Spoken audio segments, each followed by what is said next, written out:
Eu quero convidar você para abrir sua Bíblia na carta aos Hebreus, no capítulo 11. Qualquer crente com um pouquinho de tempo de igreja sabe do que é o assunto, do que se fala no capítulo 11.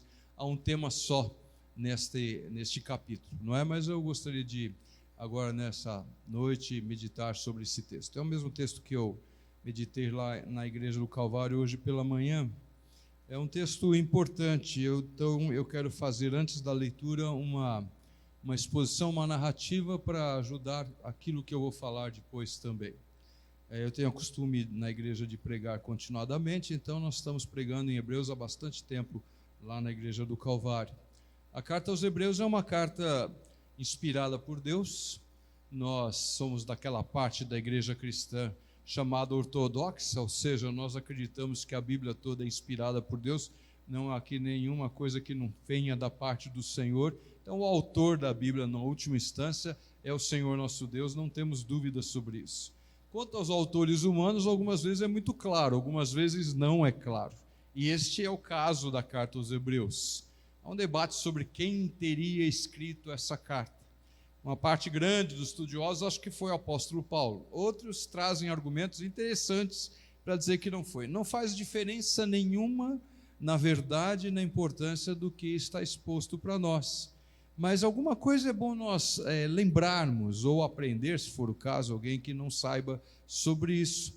Essa carta é citada pela primeira vez nos documentos da história da igreja, não na Bíblia, mas documentos históricos da igreja, por volta do ano 98 do primeiro século, ou seja, antes de começar ou de completar o primeiro século de existência da igreja. Esse é um fato que faz muita gente acreditar que esta carta, então, ela tem uma data que dá para pensar nela seriamente. Os estudiosos ficam debatendo a motivação de alguém escrever uma carta aos Hebreus, e eu creio que também fica muito claro para você o entendimento pelo título da carta, que ela é dedicada aos crentes, sim, tá? A pessoa de Jesus é apresentada na carta, então é para cristãos. Essa não é uma carta catequizadora, embora você possa muito bem, sendo um judeu, por exemplo, se fosse o caso, olhar para ela e entender os princípios do Antigo Testamento acerca do Messias, do ungido de Deus, mas ela é uma carta escrita para cristãos de origem hebreia, homens e mulheres que, tendo sido educados em toda a cultura e religião israelense ou judia, como você quiser, eles tinham todo o conhecimento e se convenceram, melhor ainda, foram convencidos pelo Espírito Santo de que Jesus era o Messias, o ungido de Deus, o esperado, não é? Mas há alguma coisa estrondosa que acontece na história no ano 70 da era cristã. No ano 70 da era cristã, Jerusalém foi invadida pelo Império Romano. Invadida por quê? Porque cerca de 2 anos antes, mais ou menos, um grupo de judeus muito fanáticos pelo seu entendimento a respeito do que era a palavra de Deus, resolveram se rebelar contra o imperador e contra o Império Romano. Eles se levantaram. Estes que se levantaram dentro do grupo judeus faziam parte daqueles chamados zelotes. Lembra? Tinha um zelote entre os 12 discípulos de Jesus. Então, esse grupo que era mais radical, era um grupo bastante afirmativo, ele praticava atos de violência contra o Império Romano. Quando chegou no ano 68, se levantou, eles invadiram o templo, eles mataram sacerdotes que estavam no templo, e eles declararam a independência com respeito ao Império Romano. Aquilo trouxe, então, uma reação imediata do imperador. Então, mandou que as tropas viessem, e um grande general chamado Tito veio com as suas tropas para derrotar Jerusalém. Quando ele estava chegando perto, o imperador morreu. Então, parou essa ameaça, e Tito e as suas tropas voltaram para Roma. Voltou para Roma, ele foi declarado imperador, ele se tornou imperador. E aí, novamente, depois de resolvidas as questões políticas, ele volta novamente para a terra da Palestina, ali para a terra de Canaã, e vai enfrentar a rebelião. Por causa disso, esses 2 anos que nós temos aí, entre o ano 68 e o ano 70. Ele faz um cerco em Jerusalém.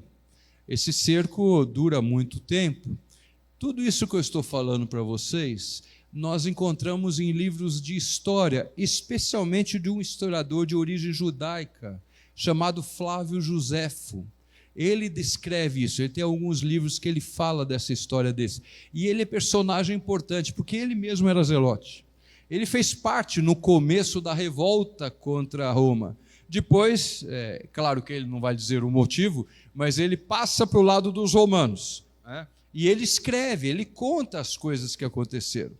Houve um cerco de meses, aquela cidade, a cidade poderosa, as muralhas altíssimas, ela tinha sido fortalecida e reforçada por Herodes. Herodes, lá no tempo de Jesus, um dos Herodes reconstruiu tudo e estavam grandes muralhas. Vocês lembram? Jesus, lá nas vésperas de ser morto, ele entra e sai, não é? Aquela semana, lá em Jerusalém, vai ao templo 1, 2 vezes, e numa desses momentos, alguém que estava com ele diz assim: olha que beleza de construção, olha essas pedras, olha só que coisa poderosa a nossa construção. E Jesus diz assim, que não sobraria pedra sobre pedra. Quem gosta de ver notícias de Israel, ou ver algumas coisas, lembra sempre de ver aquele muro chamado Muro das Lamentações. Os judeus estão ali ao redor daquele muro fazendo as suas orações. Aquele muro é só a base do templo. O templo era acima daquilo. E, de fato, no ano 70, Tito, agora imperador, mas também comandante, veio e usou de uma artimanha. Quando chegou a época da celebração da Páscoa, começaram a vir judeus de todos os lugares do mundo para celebrar a Páscoa. E Tito, então, bondosamente, permitiu que os judeus entrassem em Jerusalém. Eles entraram, a cidade ficou super povoada. Já tinha todos os moradores, agora aquela multidão de gente que estava lá. Segundo Flávio Joséfo, aquilo que ele narra, ele acreditava que tinha cerca de 1 milhão de pessoas dentro da cidade. Era muita gente. É muita gente nos dias de hoje, e naquela época era muita gente. Acabou a festa, os judeus foram sair, Tito não deixou eles saírem. Cada um que saía era atacado, eles ficaram presos dentro. E é claro que isso era uma tática de guerra, porque a fome aumentou, chegou num ponto absurdo, e aí finalmente eles se renderam. As tropas romanas entram, elas matam os judeus, há um morticínio enorme. De novo, olhando para as palavras de Flávio Joséfo, centenas de milhares de judeus foram mortos, e os romanos chegam no templo e eles destroem o templo, não sobra pedra sobre pedra. Pior, no lugar lá onde estava construído o lugar santo, o lugar santíssimo, no lugar onde tinha o altar ficava do lado de fora da construção principal, mas fazia tudo parte do templo. O altar foi destruído, o altar foi profanado, o altar onde eram oferecidos sacrifícios tinha sido totalmente destruído, não tinha mais altar. Roma, naquele lugar do altar destruído, colocou aquele bastão que em cima tem uma águia, que vocês já viram em tantos filmes por aí sobre o Império Romano, e então ali estava dizendo, agora quem manda aqui é Roma, Roma que está presente. Isso foi um choque tremendo. Além das centenas de milhares de judeus mortos, os que conseguiram escapar, e Jesus já tinha falado, naquele dia, corram, não venham para a cidade. A cidade era um lugar de refúgio, ela era toda protegida, normal, vem o inimigo e corre para dentro da cidade. E Jesus já tinha avisado, quando chegar aquele dia, vocês não venham para a cidade. Então os que escaparam, que não foram para a cidade, fugiram, se espalharam pelo mundo, e o povo judeu enfrentou mais uma dispersão. Diferente do que no tempo de Nabucodonosor, porque Nabucodonosor ele entrou, derrotou também, mas ele levou cativos, ali eram só fugitivos. E eles se espalharam por todos os cantos. Muito bem, o que isso tem a ver com tudo isso que eu estou falando de Hebreus? Os judeus cristãos convertidos, esses que são chamados de hebreus aqui, ficaram tremendamente surpresos e entristecidos. Claro que lá em Jerusalém tinha hebreus cristãos. É evidente que eles foram mortos também. A notícia se espalhou dentro da igreja cristã. Mas o lugar santo, o templo de Deus, símbolo da presença de Deus na terra, tinha sido destruído. Isso atingiu profundamente a crença, inclusive dos cristãos, que agora olhavam espantados e pensavam assim: Deus tinha dito que era o nome dele que estava em Jerusalém, no templo, e agora não existe mais nada. E o lugar onde eram oferecidos sacrifícios, agora tem lá um bastão imperial romano com uma águia em cima, numa profanação do lugar santo de Deus. E aquilo, meus irmãos, trouxe um choque tremendo, inclusive sobre os cristãos.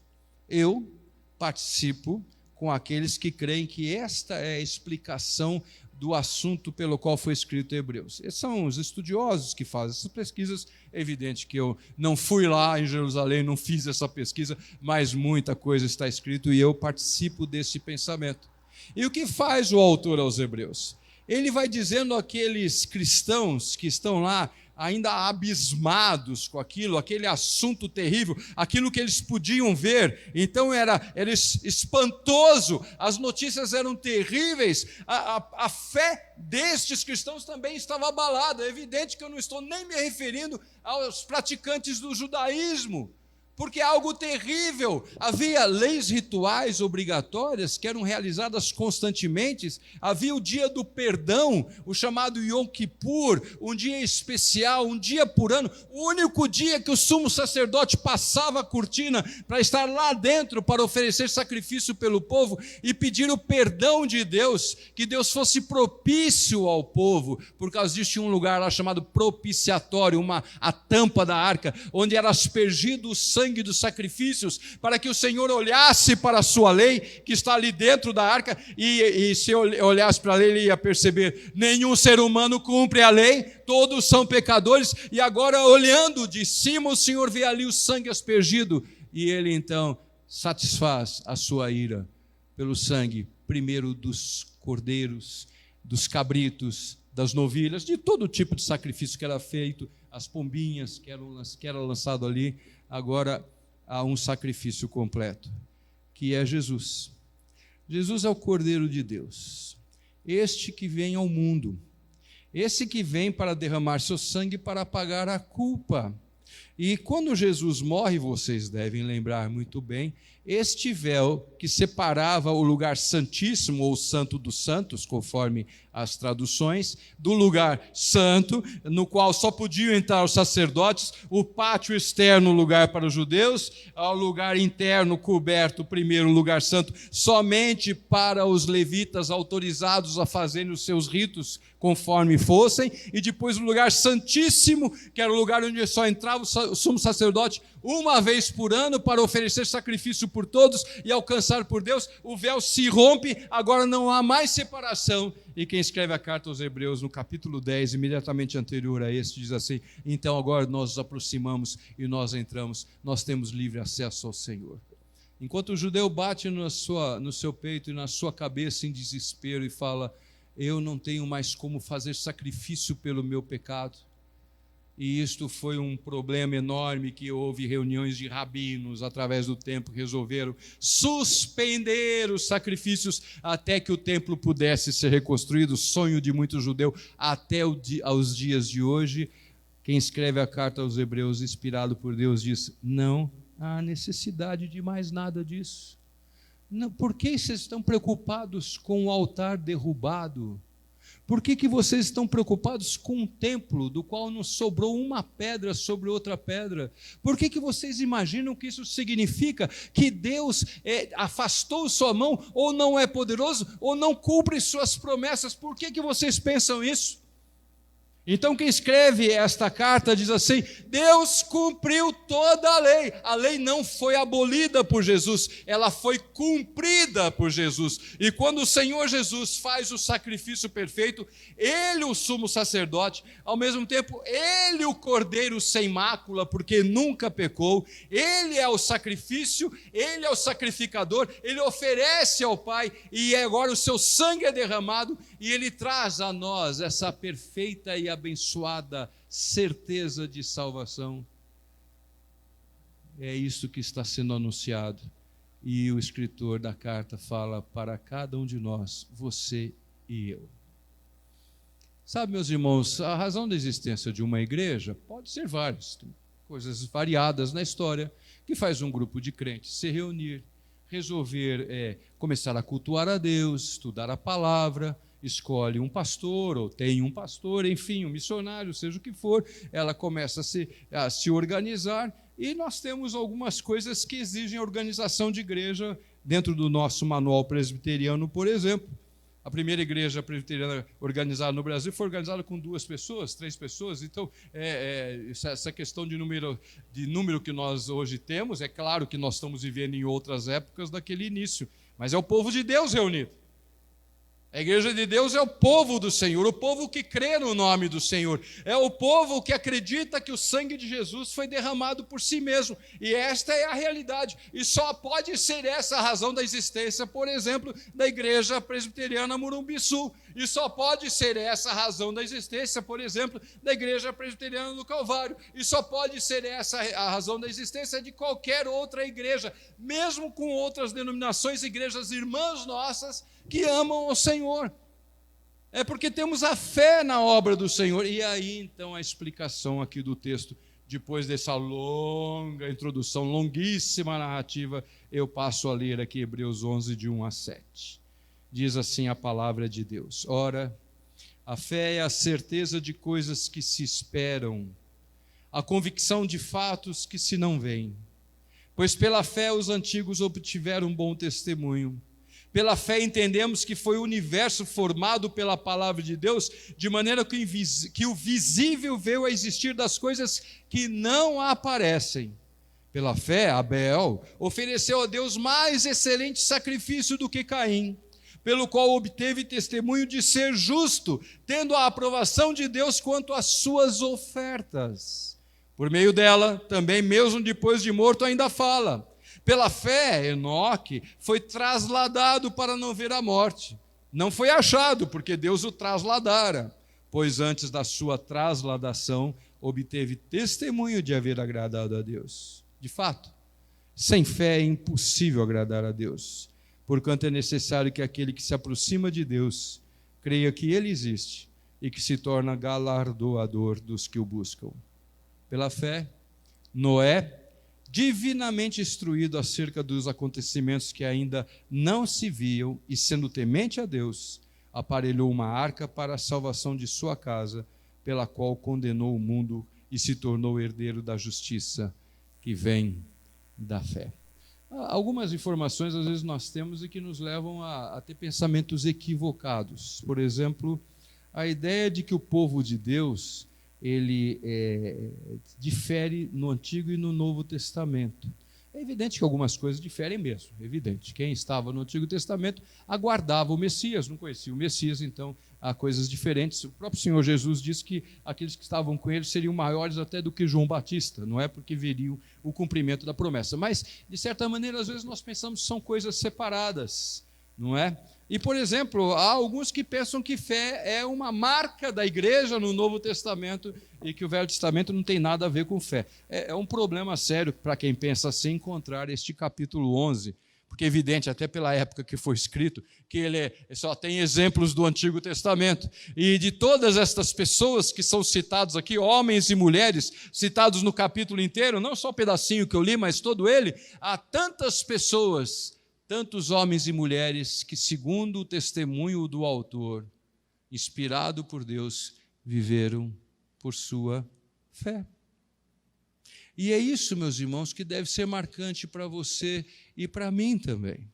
Então, a primeira questão, o versículo primeiro, é uma perguntinha que muito comumente nós aprendemos em escola dominical e respondemos nos concursos bíblicos, quando alguém pergunta, o que é fé? E praticamente todos nós, a grande maioria que conhece as Escrituras, já responde de cor com o versículo 1 do capítulo 11 de Hebreus, porque está aqui claramente definido o que é fé. Então a fé é esta crença profunda em coisa que não se vê, é uma esperança convicta, mesmo ainda não tendo recebido. Então a fé é isto, estas palavras que nós encontramos no primeiro versículo. E você, meu irmão e minha irmã, que tantas vezes é confrontado na sua vida, na sua comunhão com Deus, a respeito do seu testemunho, e que tem um coração movido por Deus, e tantas vezes surge em sua vida dificuldades de compreender a própria fé, em mensurar a própria fé. Muitas vezes somos comparados isso a uma conversa de algumas pessoas que querem medir a fé dos outros, especialmente, é claro que sempre será dos outros, não é? A respeito de atos poderosos. As pessoas acham assim que quem tem fé é aquele que pede alguma coisa de oração e está tudo resolvido, não é? Eu às vezes recebo algumas coisas que as pessoas me mandam aí, porque todo mundo recebe, né? Seja no Zap, seja no Instagram, seja onde for, e então lá tem uma oração forte. Uma oração forte, essa é uma das expressões que são usadas, oração forte. E aí tem, às vezes chegamos na igreja e falamos, pedir para a irmã tal ou para o irmão tal, porque ele tem uma oração forte. Né? Interessante essa questão de oração forte, né? Exatamente o que seria isso. Não, porque quando ele pede, Deus atende. Então, essa é uma pessoa de fé, eu não tenho fé, então eu vou pedir lá, ô reverendo Douglas, o senhor ora por mim, o senhor é reverendo, né? Reverendo já viu, né? Então, ali está pertinho de Deus, está resolvido. Falou com ele falou com Deus, beleza, tudo resolvido. Não é? Mas o que é fé verdadeiramente? Como é que você pode olhar sua fé? Especialmente em dias como o que nós vivemos, dias muito difíceis ainda, não é? Eu estou tendo aqui o privilégio de falar com vocês sem máscara, vocês estão com as máscaras aí, alguns, né? Tem gente que está sem, mas a maior parte está com as suas máscaras aí usando, não é? E nós olhamos e pensamos como tem sido difíceis, cansativos esses dias. A minha esposa e eu, nós fomos alcançados pelo Covid lá no começo da pandemia, lá no ano 2020. E a gente tem ainda algumas sequelinhas que nós sentimos, né? Uma canseira, às vezes parece desculpa de preguiçoso, porque parece preguiça mesmo. Tem dia que você levanta e fala, não estou com vontade de fazer nada. Você fala, então eu também já tive Covid. Não é dessa preguiça que eu estou falando. Eu estou falando de uma outra coisa, tá? Não vem com a história de Covid, por culpa da Covid, preguiça. Mas tem hora que o corpo está dolorido e a coisa está complicada. A gente sente essa dificuldade e você ora a Deus e pede, Senhor, restaura o meu ânimo. E nem sempre vem. Talvez por causa também da pandemia e de outras consequências de crise. Agora estamos com uma guerra aí absurda acontecendo e vem notícias ruins. Algumas você percebe muito bem quando vai colocar combustível no tanque do seu carro ou da sua moto. Então, tem outras notícias e algumas coisas assustadoras. Será que vai ser ruim? Não vai ser bom? Como é que vai ser? Vai ser pior? O que está acontecendo? Talvez você esteja sem emprego e pedindo ao Senhor e ainda não conseguiu ter um emprego melhor ou um emprego restaurado. E diz, é porque eu não tenho fé. Eu vou lá para o reverendo Douglas outra vez. Desculpa, hoje eu peguei você para exemplo, viu, Douglas? Então, então eu vou lá de novo. Ele vai orar por mim, ele que vai resolver meu problema. Ou então eu não quero pegar esse corona. A gente não pega o corona, pode ter certeza. Eu falo de testemunho pessoal. É o corona que pega a gente. Porque eu nunca quis pegar um coronavírus. Eu fui pego por ele. Mas então você fala, eu não quero saber disso não. E vive apavorado. E claro que tem que tomar seus cuidados, eu não tenho dúvida sobre isso, eu tomo meus cuidados, não é? Mas fica apavorado com isso, um medo tremendo. E você fala, eu preciso de uma oração forte, será que eu tenho fé?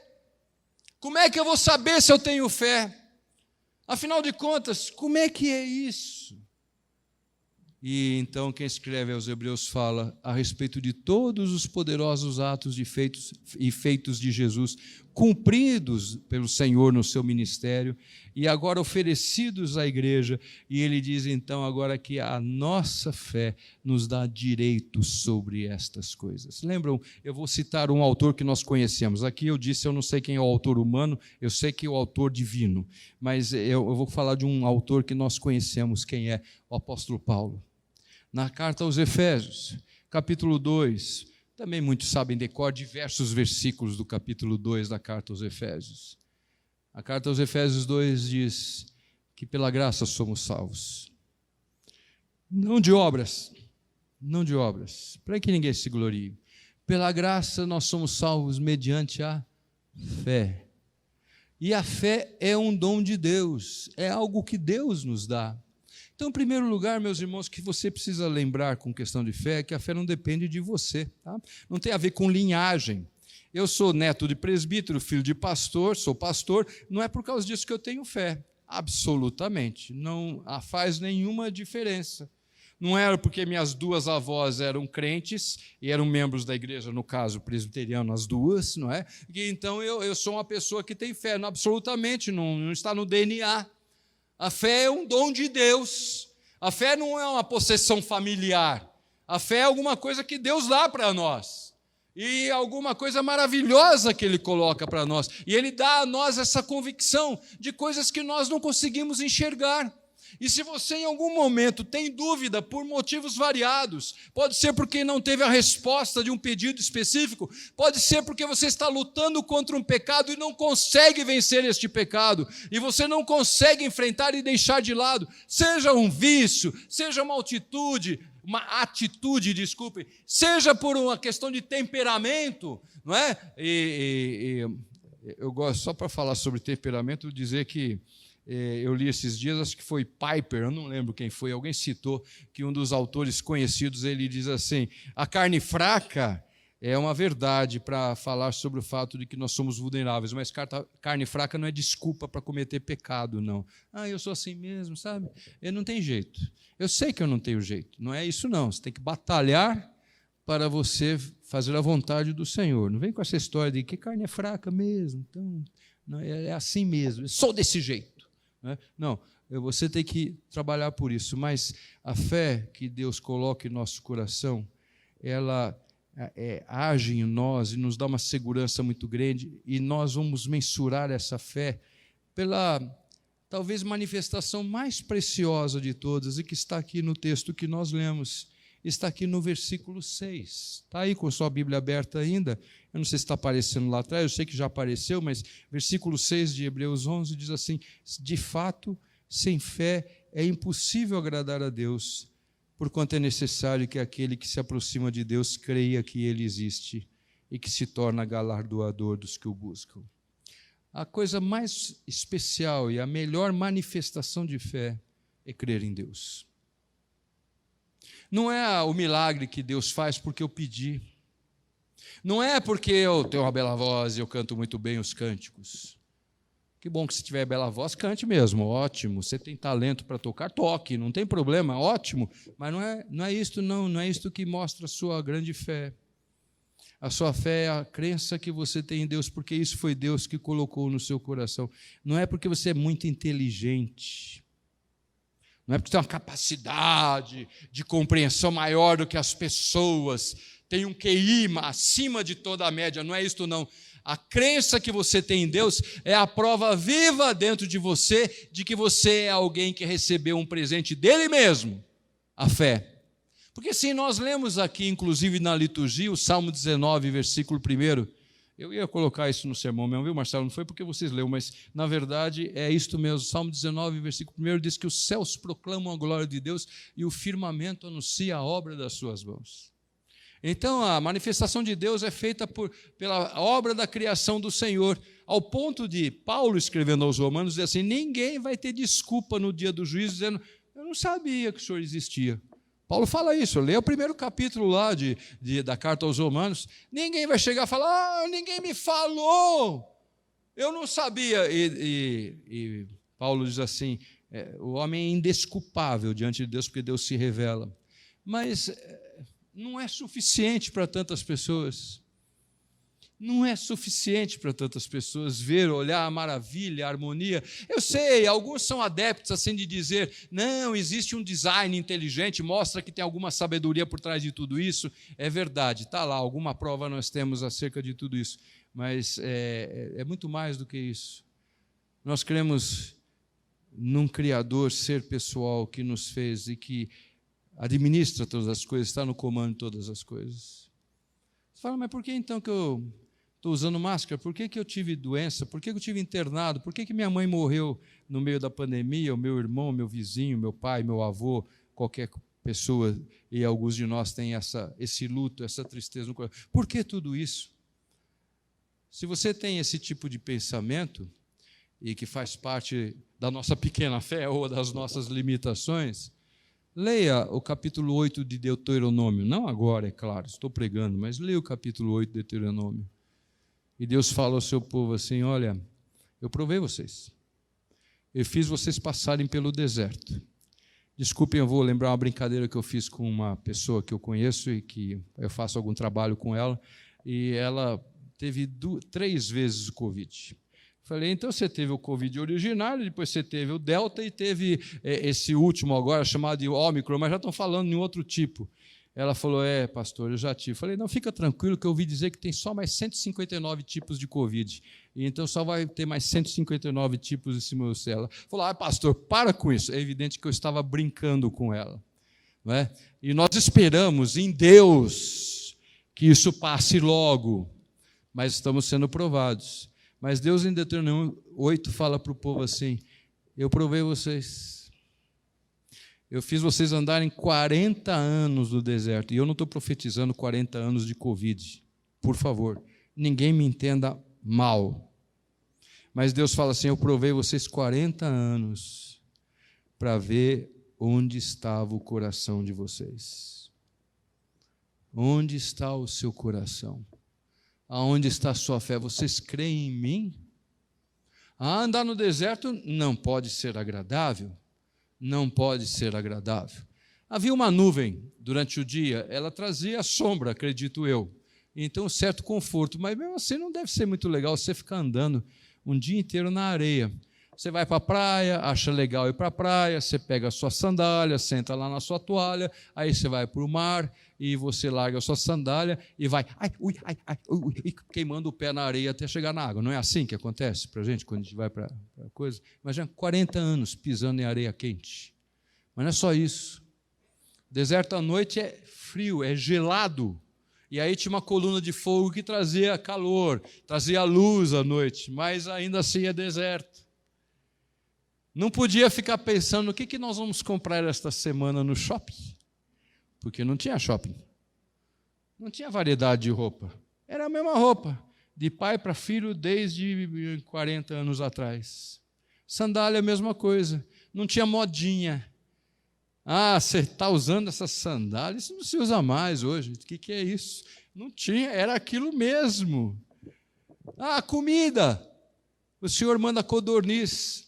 O Senhor manda maná, o Senhor dá água, não tinha máquina de refrigerante, mas dava o suficiente para eles, 40 anos, por culpa deles, porque o Senhor tinha mandado entrar na terra e eles não quiseram obedecer e acabaram sendo penalizados, mas 40 anos e Deus disse, e eu provei vocês.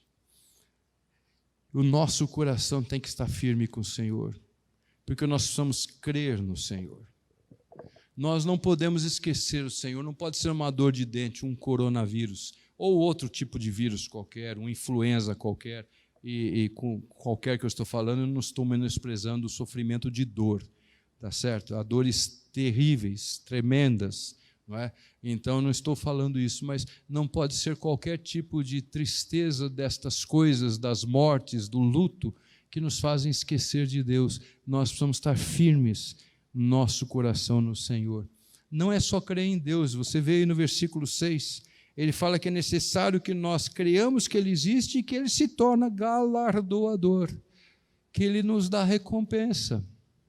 É por causa disso que, em outro lugar aqui em Hebreus, no capítulo 6, um versículo que eu amo, ele fala assim que a esperança é a âncora de nossa fé. O reverendo Marcelo, durante um bom tempo, ele esteve trabalhando na Igreja Unida. Ele foi presbítero na Igreja Unida, líder da mocidade na Igreja Presbiteriana Unida. A Igreja Unida tem uns vitrais bonitos, e tem lá um dos vitrais que tem uma âncora. E o que está lá referido à passagem de Hebreus, para lembrar que a esperança é a âncora da nossa alma. E você lê lá no comecinho, no versículo 1, do capítulo 11, no versículo 1, que diz assim, a fé é a certeza de coisas que se esperam, a esperança é a nossa fé. Deus te deu isto, seu coração. E isso deve ser aquilo que te dá força para caminhar. Daqui a pouco acaba o culto. Nós vamos embora. Aí, durante uma semana, nós podemos, eu sei que o reverendo Marcelo tem trabalhos pela internet, eu não sei como é que está a programação do reverendo Douglas nisso, mas eu sei que tem trabalhos, Instagram, etc. E então você procura aqui, acolá, você vê, se quiser, sei lá, procurar, eu também tenho Instagram, também tenho um momento, não estou competindo com ninguém, mas você pode também escutar mais palavras, você vai encontrar muita gente boa falando, muito crente, cuidado, tem muita bobagem também, mas tem muita gente falando a palavra de Deus, não é? Então, mas você vai caminhar, aí a rotina, a sua família, o seu ambiente de trabalho, o seu ambiente de estudo, o seu ambiente de lazer, por que não? Onde você mora, estas coisas, e você fica desanimado. Não desanime. Fique firme no Senhor. A fé é um dom que Deus deu para nós. Ele não é mensurado pela resposta de oração. A minha foi melhor que a sua. Eu pedi coisa mais difícil e foi atendido. Então eu tenho mais fé que você. Não pense nisto, não. Creia em Deus. E entenda essa crença em Deus como algo maravilhoso, porque a Bíblia fala que é dom de Deus. É um presente que Deus deu para você. E você deve ser grato ao Senhor. Nos dias que você estiver desanimado, entristecido, cansado, sentindo-se potente, lembre-se da misericórdia de Deus sobre você, que te ajuda na sua caminhada. Nossa oração é que nesta igreja, nesta data, por esse motivo de estarmos aqui, 5 anos de organização, mais tantos anos que eu nem guardei, mas que o reverendo Marcelo falou de existência da Igreja do Senhor neste lugar, antes da sua organização como igreja presbiteriana, tantos anos que sejam, quais sejam a quantidade, sempre é a fé que deve ser proclamada. A palavra de Deus, o Deus Criador, o Deus que cuida de cada um de nós. Ele nos sustenta, Ele nos conduz em glória e um dia nos recebe na sua presença. Vai chegar esse dia. Eu penso só que ninguém fique desanimado, porque o reverendo Marcelo falou assim, vocês vão ser diácono até Deus chamar. Aí, de repente, alguém falou, mas precisa falar disso agora? Né? Então, o Senhor Deus está cuidando de vocês até o dia que Ele chamar mesmo. Não é o diácono, não é o presbítero, não é o pastor, enfim. Mas a verdade é, caminhamos firmes na esperança que Deus colocou no nosso coração, e por causa disso que nós damos glória a Ele. É por causa disso que nós cultuamos a Deus. É por causa disso que nós abrimos nossos lábios e proclamamos a grandeza de Deus. O Deus maravilhoso que tem cuidado de nós. Eu não aguentei, eu dei uma olhadinha na liturgia, eu sei que vocês vão cantar a Igreja Fundamento daqui a pouquinho, porque está lá marcado na liturgia, e já até com clipes ali. Eu sentei ali e vi que está com clipes ali no piano para ser tocado. Não esqueçam que esse fundamento, Jesus, foi Deus quem deu. E é nesse Deus que está colocada a nossa esperança. E esse deve ser o grande base desta comunidade, desta igreja. Aqui ou onde Deus quiser colocar vocês, ninguém sabe o que Deus quer para a nossa vida, onde vamos estar. A Igreja do Calvário teve 3 lugares diferentes, até estar no lugar definitivo. Não importa, mas sempre baseado naquilo que Deus deu para nós. Deus nos abençoe, nos ajude a lembrar e a agradecer, um coração feliz reconhecendo o que Ele fez e um louvor nos nossos lábios, constantemente, diante do Senhor, autor e consumador da nossa fé, como foi cantado aqui naquela bela letra do hino que o Paulo fez. E eu tive o privilégio de conhecer o Paulo pessoalmente, eu tive o privilégio de andar com ele em velhos tempos, né? Então é isso, o autor e consumador da nossa fé. Que delícia, o Deus a quem nós amamos. Deus nos abençoe e tenha misericórdia de nós, sempre.